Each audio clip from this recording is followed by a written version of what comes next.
Yeah, the fun continues here at ACC Kickoff, joined by ACC college football analyst Eric Mac Lain. Looking forward to another season. ACC's been in the conversation a lot this year with some of those lawsuits, but we've been able to focus on football this week, and that's been really nice for everybody because there's a lot to look forward to this season.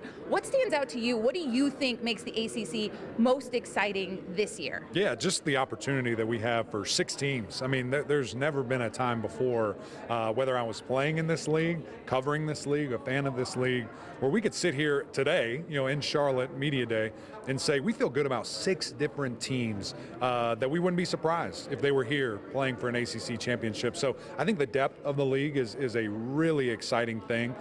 Year of the quarterback, once again, I mean, we are so talented everywhere you look, every team that you look at that position, and now that needs to equate to wins, that needs to equate to on-the-field success, and just getting some of these brands back in the conversation when I think of Miami, when I think of Virginia Tech, and quite frankly even Clemson, getting back to where they're used and expected to be.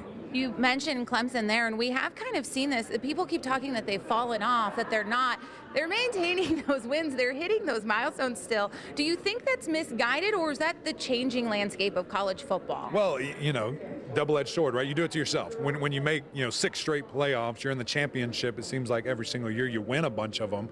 It's a hard standard to set, right? And we've seen that with everybody. With Alabama, with Georgia, it's a hard thing to do. It's a hard thing to stay at the mountaintop, at the summit for so long. And so, I think if you're comparing it to that, sure, yeah. But when you look at the standard that they have set, they're accomplishing goals. They're doing their thing. They're getting better. And it's going to be exciting to see them get back to that. I think with the defensive line, they're going to have the defense at hold this year. Clemson is going to be elite there. Some healthy wide receivers is nice to see, I know, for everybody. Going into year 2 with Coach Riley and, of course, with Cade Klubnik, it's going to be improvement that we see there. How much, I think, will dictate how far Clemson goes. But certainly we expect that to be a big turnover there. As a Husker, you just can't let those years pile up on you. Otherwise, the 90s are a long time ago. As you look at Clemson, and you mentioned some of those pieces that you're excited about, last year was frustrating. There were points where it almost felt like, no offense, we were pulling our hair out, and you were in these moments.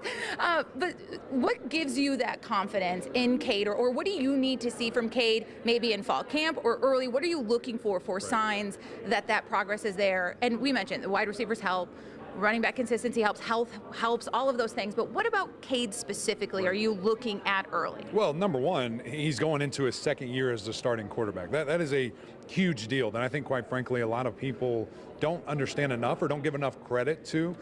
He's very young, still is very young. And, in society today, if you're not an All-American right away, get rid of him next. And that's just, again, Clemson kind of did it to themselves, right? Trevor Lawrence, Taj Boyd before that, Deshaun Watson before that. And you have these guys that just had unbelievable success, but it takes time. It really does. And so seeing the normal growth, the normal understanding, grasp of an offense, he's not in year 1 of his offense, he's in year 2. And again, having that same deal, the cohesion, the synergy, the excitement between coordinator to quarterback is a big deal as well. Decision making, obviously, getting the ball out quick, not getting too jumpy, understanding that he is athletic, he can move, and using that as a last resort to escapability, and then just hitting the deep ball. And of course, as you mentioned, that's wide receivers doing their job, catching it, getting separation. But those are kind of some of the things that Clemson has to get back to. Dabo Swinney and the competitor that he is. I can't help but feel like when we talk about the depth of the ACC and all of these teams being talked about, there's like no better fire lit, right? You put a guy like Dabo Swinney in a corner, he's going to come out swinging and have his team ready.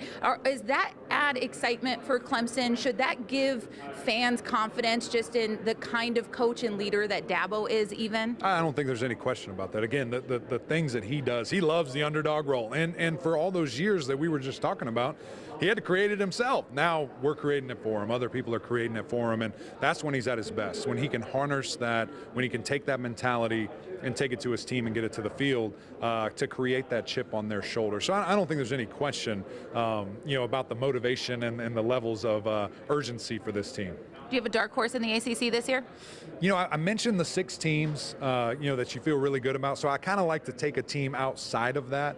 You know, SMU's a team that I think is ready to compete, you know, very quickly. And again, dark horse, we're talking here. Syracuse is another one. They're here today. Love their quarterback, Kyle McCord. Love their head coach, Fran Brown. They're getting big in a hurry, which big people hurt little people. And, you know, it's going to be exciting to see what they can do year 1. Well, thank you so much for your time. We really appreciate your insight and can't wait to see you guys and the crew hard at work this year. Appreciate you.